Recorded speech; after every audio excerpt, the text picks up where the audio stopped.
मु Arpita with camera person समीश आपको स्वागत करुछु ओडिशा टॉक्स को। आज हम ग्रहण रे अछंती ओडिशा जनता कांग्रेस रा प्रतिष्ठाता मोहम्मद मोकी। चलंतु तांको सहित किछि वार्तालाप करिवा। तो सर केमिति अछंती? बस भलो अछु सर जेमिति कि हमें देखि पारछु कि जे ओडिशा जनता कांग्रेस रा आपन होछन्ते प्रतिष्ठाता एटा को कोट ना कोटे कहा जाउछि कि जे एटा होछि जेनजी मानकर गोटे प्लेटफॉर्म बोली कि। तो सर ता बाबद रे केमिति कोंडी कहि? देखंतु ओडिशा जनता कांग्रेस होछि गोटे राजनीतिक दल एवं एथिरे प्राय 110 जन फाउंडर मेंबर जा कहती प्रतिष्ठाता सदस्य माने अछंती ता भितरु जणे। सेकंड जिंस हैला साधारणतः जो राजनीतिक दल एठी राजनीति करछंती से माने नुआ युवकों को नुआ पीढ़ी को आगु बढ़िया सुजोग दउ नांती। आमे पॉलिटिक्स आरंभ करथलु राजनीति कांग्रेस दल रु से दल रे मध्ये सेही अवस्था जो माने को 80+ हे गलाणी तथापि से माने तांकर कुर्सी छाडू नांती कि नुआ पीढ़ी को आगु जीवाको दउ नांती। Same thing Bharatiya Janata party कहतु किंबा विजु जनता दल कहतु। तेणु आमे जेतेले आरंभ करिलु ये कार्यक्रम जेतेले निष्पत्ति नेलु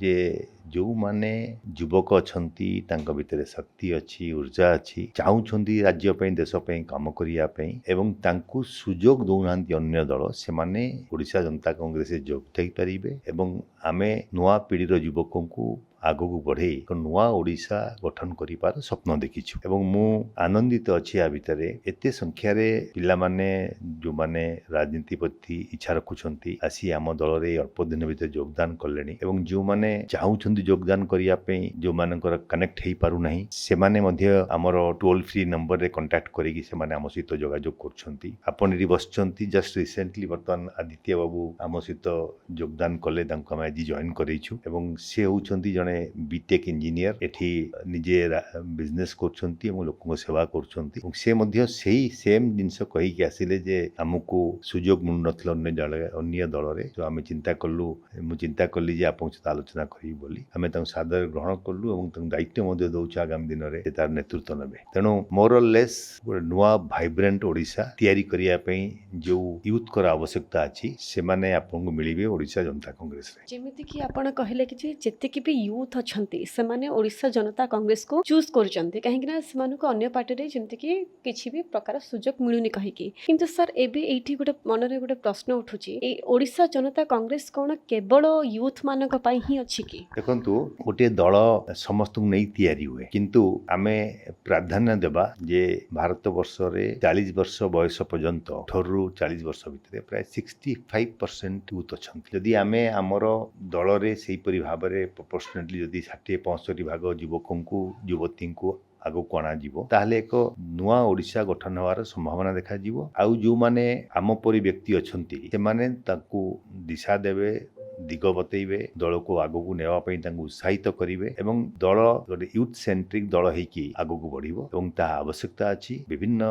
जगह जदि आप मान देखुथिबे माइंड मैच करू नै आजिकली कर जो पिलांक सहित पौढंकर तो सेठी आमे जति डेवलप हेई पारिछु होय तो अभिज्ञता थाई पारे किंतु टेक्नोलॉजिकली आजिका पिला माने मोर डेवलप तेणु देश को गोटे पाद आगो को नेवा पई हेले आमे युवकों को सामना को आनिया पड़िबो। किंतु सर आमे प्राय बहुत गुडा जगह रे देखि छी कि जे कोट ना कोठी युवक एवं युवती मध्य होतो पॉलिटिक्स रे ते इन्वॉल्व होनांती से बाबत रे कोन कहबे आपनकर कोन सब रहबो? ये धारणा को आमे भूल साबित करिया के जाउछु जे जो माने भलो पिला अछंती मेरिटेड स्टूडेंट अछंती जो माने स्वच्छ अछंती तेपरी युवकों भितर एक धारणा पूर्व सृष्टि हुए तांको पेरेंट्स को मंदिर से धारणा सृष्टि जे राजनीति होची एक कदर्य काम तेणु भल पिला माने राजनीति भितर को आसंती नहीं किंतु आमे से कॉन्सेप्ट बदलैया चाहूँ। आपन जो देखुथिबे जे जो माने नुआ पीढ़ीर युवक माने युवती माने एमएलए हिचंती एथर ओडिशा रे ता भितर बहुत संख्या अछंती जो माने वर्तमान बहुत आगो बढ़ी कार्यक्रम करछंती और लोकन द्वारा प्रशंसित मध्ये होउछंती एंड असेंबली भितर हो बाहरे हो से माने बेटर डिलीवर करि पाउछंती एवं प्रॉम्प्टली तांको लोकन काम सॉल्व करि पाउछंती। तो सेटा गोटे मेसेज धीरे धीरे धीरे धीरे पेनिट्रेट करछि तळ पर्यंत एवं जो मानकर आग्रह नथिला आगरु जहा कहउथिले आपण वर्तमान से माने आग्रह प्रकाश करछंती जे दल रे जॉइन करिया पई आमे रिसेंटली गोटे यूथ असेंबली करिया को जाउछु एंड ऑफ दिस मंथ या फर्स्ट मंथ ऑफ अगस्त रे जोथिरे ओडिसा रो बच्छा बच्छा 150 स्टूडेंट्स से जॉइन करिवे जो माने पास आउट होइछंती कि मा पढुछंती एवं जो माने तांको फील्ड रे ରେକଗ୍ନାଇଜେସନ୍ ପାଇଛନ୍ତି ଭଲ ପଢ଼ିବାରେ ଭଲ ଇଏରେ ତାଙ୍କୁ ଆମେ ଆଣୁଛୁ ବର୍ତ୍ତମାନ ଯେ ୟୁଥ୍ ଆସେମ୍ବଲି ମାଧ୍ୟମରେ କିପରି ଭାବରେ ଯୁବକ ଡେଲିଭର କରିପାରିବେ ଏବଂ ତାଙ୍କର ଇନଭଲ୍ଭମେଣ୍ଟ ଏବଂ ତାପରେ ତାଙ୍କର ଯେଉଁ ରାଜନୀତି ପ୍ରତି ଯାହାର ଆଗ୍ରହ ପ୍ରକାଶ ଥିବ ତାଙ୍କୁ ନେଇକି ଆଗକୁ ରାଜନୀତିରେ ସୁଯୋଗ ଦେବା ପାଇଁ ଆମେ ଏକ ନିଷ୍ପତ୍ତି ନେଇକି ଏ ୟୁଥ୍ ଆସେମ୍ବଲି କରୁଛୁ।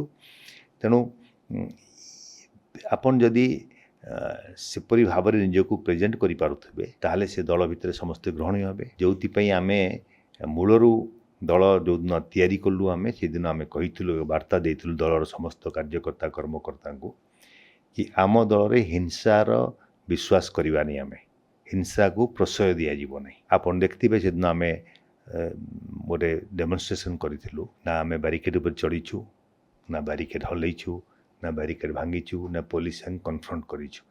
ଆମେ ଆମ ପ୍ରତିବାଦକୁ ସେଇ ଢଙ୍ଗ ସେ ନେଇକି ପହଞ୍ଚେଇଛୁ ଯେ ସେ ମେସେଜଟା ଯିବା ଦରକାର କି ପିଲାଙ୍କ ଭିତରେ ଲୋକଙ୍କ ଭିତରେ ଆଇନ ଶୃଙ୍ଖଳାକୁ ନେଇକି କିମ୍ବା ବିଭିନ୍ନ ଇସ୍ୟୁକୁ ନେଇକି ଆଙ୍ଗର ଅଛି, ତ ସରକାର ସେଠି ସଚେତନ ହେଇଯିବା ଉଚିତ। ତେଣୁ ଯଦି ଆପଣ ନିଜକୁ ଠିକ୍ ଭାବରେ ପ୍ରେଜେଣ୍ଟ କରିବେ ତାହେଲେ ଆପଣଙ୍କୁ ଦେଖିକି ଅନ୍ୟମାନେ ମଧ୍ୟ ଆଗ୍ରହ ପ୍ରକାଶ କରିବେ କି ନାଇଁ ଏଠି ଏ ପ୍ଲାଟଫର୍ମ ଆମ ପାଇଁ ଠିକ୍ ହେଇପାରିବ ଏବଂ ଡିସେଣ୍ଟ ୱେରେ ରାଜନୀତି କରାଯିବ।